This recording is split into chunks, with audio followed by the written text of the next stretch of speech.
Grow My Cleaning Company teaches owners of cleaning companies just like you how to grow your company, make more money, and finally take charge of your financial future and your life. This podcast is about automating and creating systems that give you time and money freedom so you can grow like crazy without losing control. Since this is totally free, if you're getting tons of value, want to support us and make sure that you get more of the good stuff, subscribe, rate, and review to this podcast today. Now, on to the show. Hey, Cleaning Nation. I am here today with Luke Embree. Luke launched the Clean Right Crew January 1st of 2021. If you're listening to recording, we are recording this February 2nd, 2021. So we've got a brand new little baby company, super exciting. I know there's a lot of you in that stage, Cleaning Nation, so I'm super excited. He launched in Lexington, Kentucky, not only as a man with a mission to make money, which is okay, by the way, but to make the world a better place, which is better than okay, in my humble opinion. The Clean Right Crew, and that sounds easy to say, but holy heck, maybe it's because I'm drunk and it's only 11 in the morning, but not drunk, by the way. The Clean Right Crew also partners with Kentucky Refugee Ministries to employ men and women who have come to the U.S. as refugees. Love that. Luke, what did I miss in the introduction? Fill in any lies I told? No, man, you hit it pretty well. That's a good summary right there, and I'm sure we'll unpack that a little bit as we go on.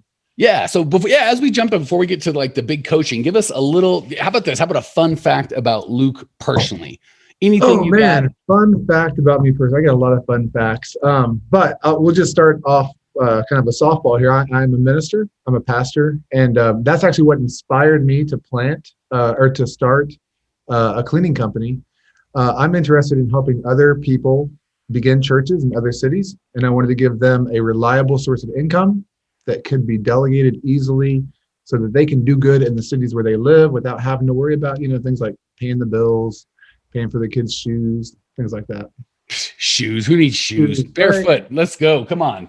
Toughen up, kids. I talk big, but I would not do well barefoot. So are you currently a minister and doing this in your part-time, or are you doing this in ministry in your part-time? Or tell us how you got from man preaching the word of God, I'm assuming, to man with mop or with hopes of a mop. Talk to me. Yeah. No, it's a cool story. And so I planted a church. That's the kind of vernacular. That's what we talk about in the church world. We planted a church 3 years ago. And I've been full-time pastor for 3 years, but we wanted to create a model of ministry that really engages people. And so the more the people engaged, the more I was able to delegate responsibility. And now I'm able to kind of oversee the whole operation part-time, which frees me up to pursue something different. And I see these things as very much related. One complements the other. And so I'm going full-time on developing this business while continuing to oversee the church on a part-time basis. It's crazy. I have literally talked to hundreds of owners of cleaning companies one-on-one like this, and heard literally hundreds of kind of origin stories. Sure. And every time I'm like, this one will be a repeat of one I've heard 100 times. Luke Embree comes out of the woodwork and has brand new, never heard of it. I love how different people have different goals, right? It's not always make all the money in the world or do this. And again, nothing wrong with making money, but I just love there's a bunch of different stuff. All right. That is quite possibly one of the best origin stories, certainly top 10. I don't know what else to tell you. All right. Big question you've got and now there's a lot of pressure. I was just going to, jerk around before, but now I'm like, holy crap, we're trying to fund a church and a movement and help other people. Now I gotta be on my A game. All right. So throw me a softball question that I could do good at or do well at, and hopefully really bring you, Cleaning Nation, and all the people you work with in the future some value. Yeah, I appreciate that. Well, like you said, we started in January. We currently have a contract with the bank. That was kind of our very first contract. We've kind of grown into that, felt that out, and we're doing really well there. We're really happy about the work there, and we're wanting to grow into other banks. We're trying to make that kind of our niche market. And so I have been given a lead for a bank here in the Lexington area that has several branches. I understand that they're not happy with their cleaners that they have right now. And I've been crunching numbers, but I would love maybe your take on how best to bid that out, make that offer appealing to them, and hopefully be able to get an audience and quote them for their bank, for their branches. Beautiful. I love that, because that's at the heart of a lot of where people are at right now. So I heard a couple things. One, and just to clarify, so I make sure I'm coaching you on where you're at, not when I thought I heard you say. At the beginning, I thought I heard you say you had a bank, they were interested in quote, and then I heard get their attention or get their interest. All right, where are we in the stage? Do they know you? Have they asked you to bid? What's going on? They have not asked me to bid. This is a lead that a friend of mine gave me. Got it. Okay. So I want to be super clear with everybody. So do you have an introduction or just a lead? Because a lead is just like, hey, here's a bank that is open periodically. That's not, I don't know if I'd call it a lead so much as a business that exists in your city. I would say it's that one. Yeah. So, I mean, I could probably drum up an introduction. I think that'd be helpful, but currently I don't have that on the, I don't have that planned. Okay, cool. And again, none of this is right answer, wrong answer. It's just the clearer we are on the question. Yeah, exactly. The clearer we can be on the answer. So let me give an answer for all of Cleaning Nation that Luke may or may not be looking for, and then I'll specifically respond to that. When I was new, which was always until this very second, I've been newer, as Luke, as has everyone. My favorite line, I forget the comedian, but he said, people are like, hey, Luke, check this out. It's a picture of me when I was younger. And Luke would be like, every picture of you is a picture of you when you're younger, man. Like, that's all that exists. So when I was younger and newer, which is every, again, moment up until this one, I had that similar mindset of I will one by one go find people and chase them. And I will answer that question, but holy crap, is that a lot of work? What I found works a lot better is to get the right bait and have them chase me. I don't want to say stumbled onto, but you mentioned a really good first step to that almost everybody misses, which is we want to look at banks and niche them. The problem we have when we try to get them to come to us is we're not clear on who we want, right? So it'd be like if I was trying to date and I just went out my front door and screamed, hello, women of the world, please come here if you want to date. There are obviously infants that wouldn't be good dating partners. There would be family members, also not good dating partners. The elderly, perhaps, people already married, the vast majority I would scream at are not the right person to scream at. So then I would come back inside and go, I tried to attract them, but it did not work. So then I will go. And again, dating, it's okay, by the way, to find the one beautiful girl or boy or whoever you're into and chase, since we're looking just for the one. But when it comes to marketing, that's not really what we're looking for. Although if you've got 20 or 30 beautiful inside and out women, men that you would are attracted to, and you get to choose one and they're all coming to you, still better positioning, still not a bad. I'm not saying you can do it one by one, but in marketing, you definitely want to do that. So the first thing I would do, and I promise I'm going to get to your specific question, but it's such a hard way to go. I'm like, let me give you the easy way first, and then we can do the hard one. So perfect example. Luke was on our recent 2-day event, which I was going to say was awesome, but I'll let you say. What was your experience, Luke? I told him before to be honest, so if it sucks, speak up. So like I said, I'm a month old, and I'm new to this whole industry of cleaning, and the 2-day event was excellent. I mean, it really helped me. You pointed out I'm talking about niche right now. That's because I went to your 2-day event. So it's already given me practical stuff to start to work out in my own company. Happy days. And we've got I don't think we've got another event coming up for a couple months, but again, this is the Beautiful podcast. You'll be listening a year from now. So I will have Lindsay or whoever's doing this put up the link to the next event, and you can go to that link. And if there is an event coming up, that's where the info will be. I think it's growmycleaningcompany.com/event. I'm not sure, but I'll have Lindsay put it in the notes. Okay, enough of that nonsense. So the beauty of the event was when you can get 50 or 100 people in a room coming to you, and then you make an offer, and we limited the amount of people we're going to take, it's much easier to get them to come to us and then us to help the ones that we want to help. Had I just gone to all 100 people that had signed up for the event and one by one went, hey, Luke, I'm great. You want to give me some money and we'll make you great. I could do that 100 times. And not only would I be able to serve less of the people I came up to, holy crap, the process would have been a lot more fun. I really enjoyed, Tracy and I were both there, serving our tails off for a couple of days for a little subset of Cleaning Nation, and a bunch of people enrolled. It was great. It was zero work on our part, and there was no pressure or anything. It was awesome. Had I called each one of those people out of the blue, cold called with no introduction, I don't know if we'd enrolled any of them, and it wouldn't have been fun. It would have been awful. So the moral of the story isn't, hey, Luke, go do an event. But the moral of the story is, hey, Luke, find a way to get them to come to you and serve them first for free. and then pick and choose the one that you like. So that's always going to be my answer. And I'm even going to give you a specific how to do that here. And then I'll tell you, no, Mike, I have to go one-on-one. I refuse to do anything that makes sense. I'll still answer that question, but I'll do it under protest. So if I woke up in Luke's shoes in Kentucky, Lexington, Kentucky, and I wanted to serve banks in my area, and I had a high calling, like it sounds like you are. I mean, all I'm doing is, trying to help you guys and make a nickel here. But Luke's like, for real, like we're trying to change lives and employ people. And that's awesome. And I know part of the reason I love Cleaning Nation is a lot of you guys and gals are that, right? It's not as much about the money. It's more about the impact and the change. And for those of you guys that listen to the podcast, I sold my last couple of companies for 7 figures. So it's not about the money for either. It really is about Luke and his, all of your guys' dreams. So what I would do if I woke up in your shoes, Luke, I would first and foremost find whatever association had already congregated those people. So I can almost guarantee there's some sort of lenders, bankers association that, God willing, has a branch in Lexington, Kentucky, right? And if not, maybe it's the Chamber of Commerce, maybe it's I promise someone has already assembled all of the banks in your city, or the main banks or credit unions or whatever. I would go there first, right? They've already done their job. Then I would just go to whoever and again, it could be even, so offline would be Chamber of Commerce, meetings, stuff like that.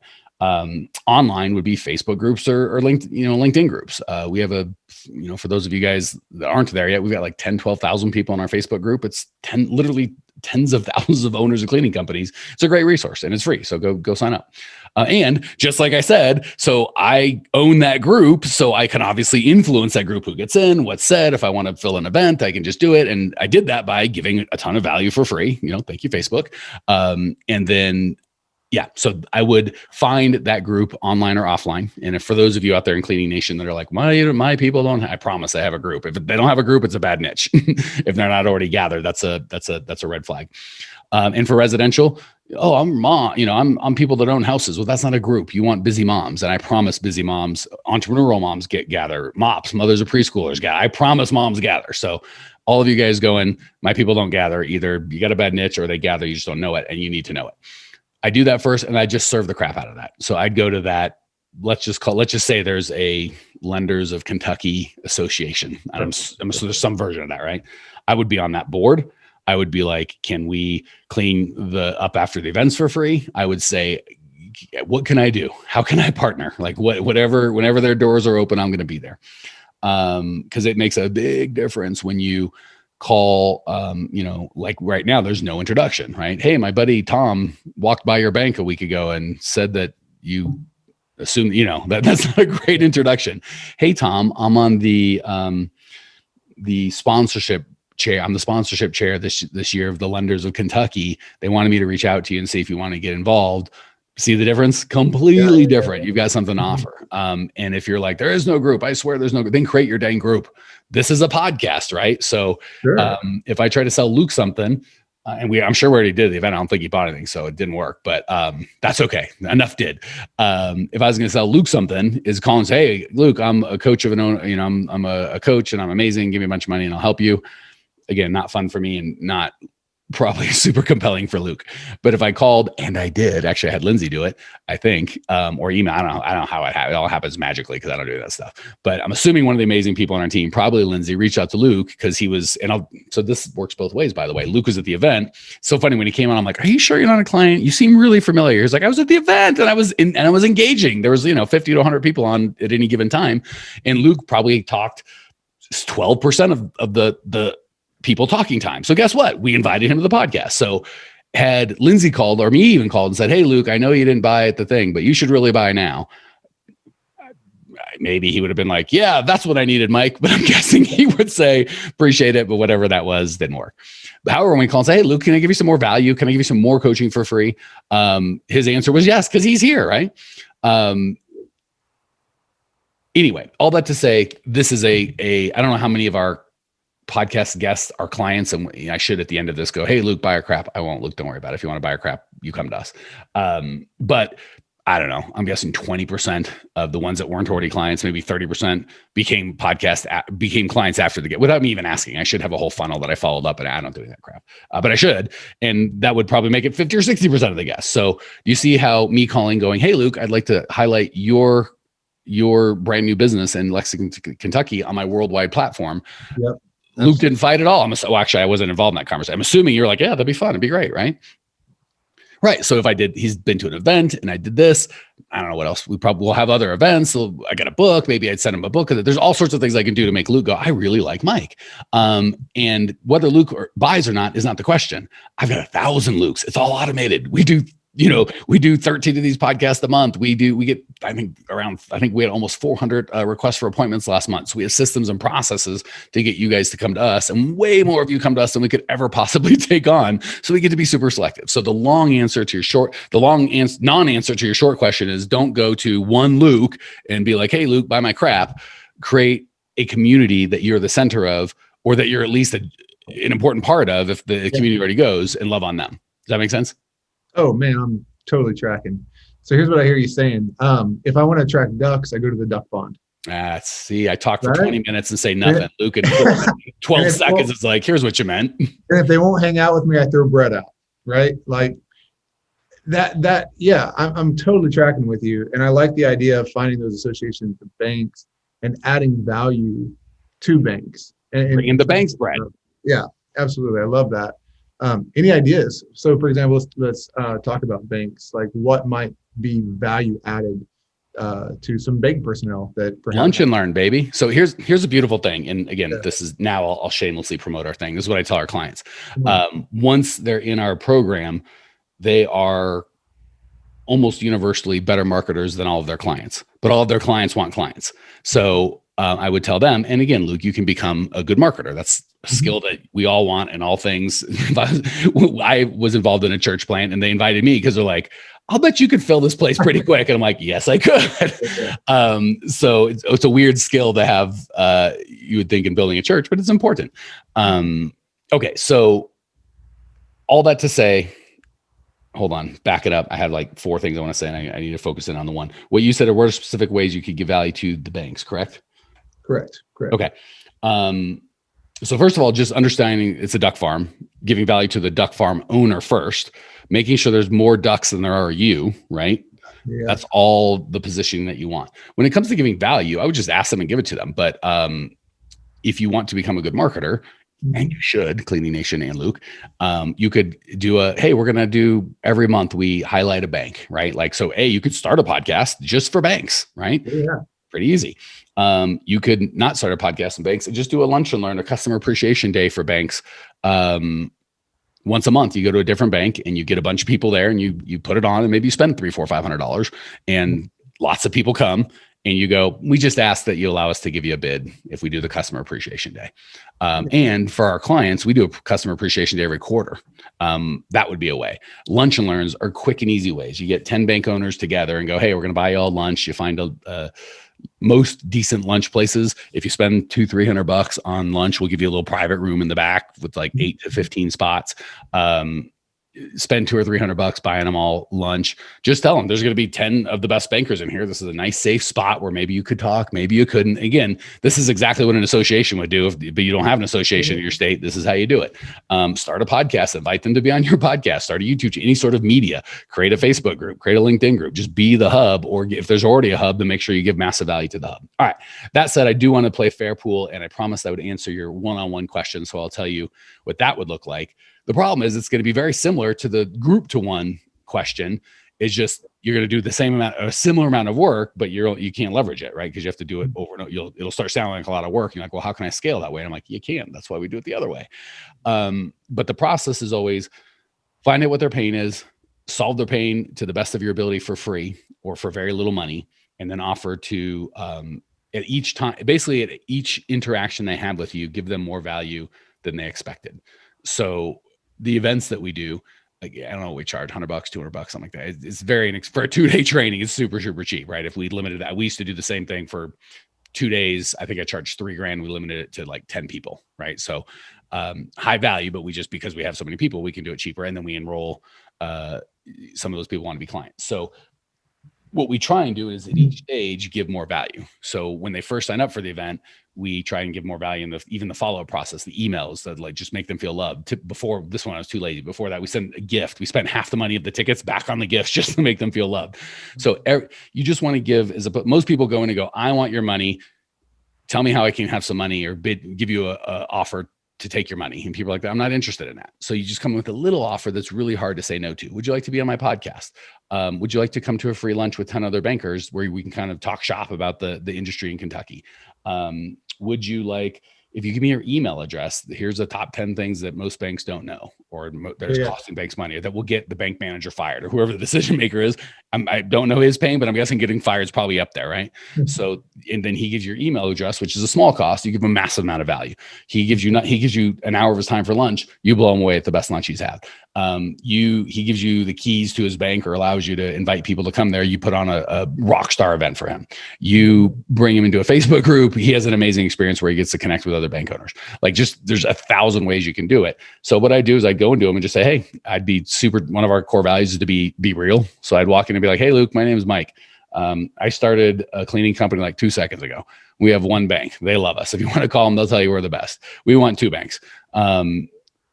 I'm so committed to blow you away. Why don't you let me strip and wax your floors, clean your carpets, do a free fogging disinfectant? And for Luke going, I don't have any of that equipment. Pay somebody. It's okay. You don't care. Totally. As long as they do a great job, right? You have to make sure the job's great. You'll screw it up. Or like most of the time you can do a free clean, but if it's a bank that already has a contract, what they probably do cleaning 5 days a week, it's going to be hard to be like, hey, tell your cleaner not to show up one day to save $100 that I'll do for it. It's not really value, but a stripping and waxing, some sort of value. Can I give you value? And if you do a great job, can we have the opportunity to bid?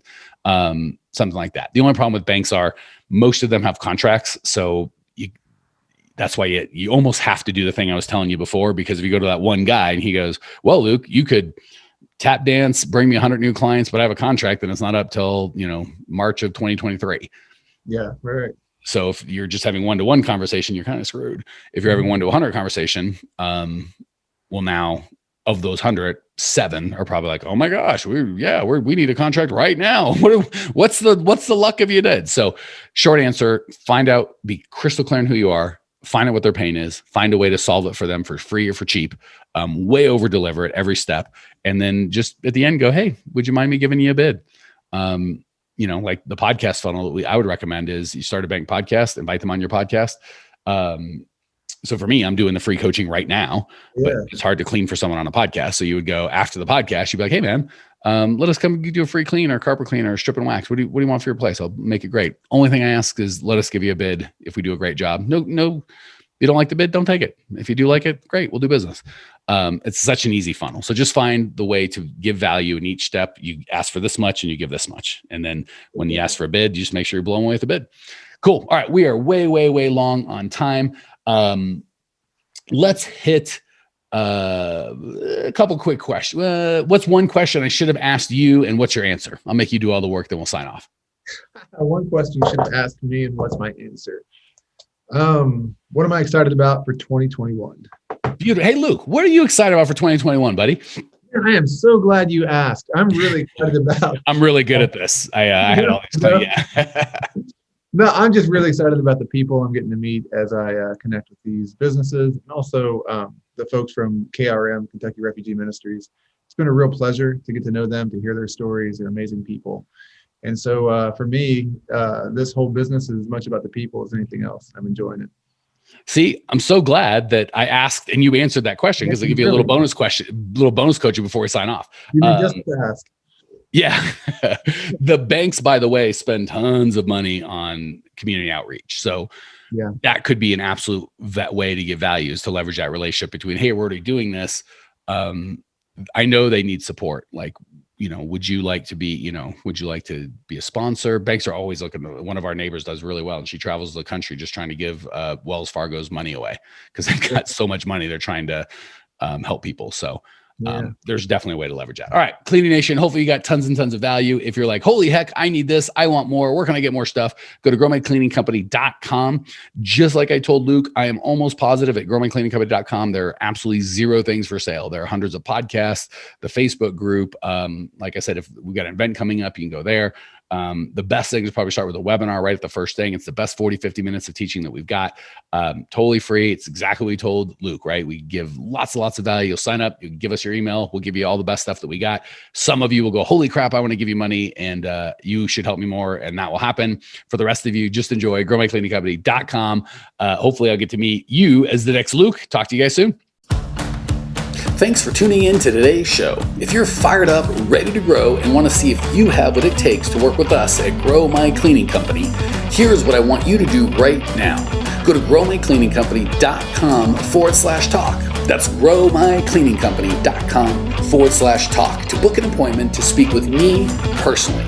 I'm going to jump on the phone with you to get you crystal clear on where you are now, where you want to be, and how to get you there.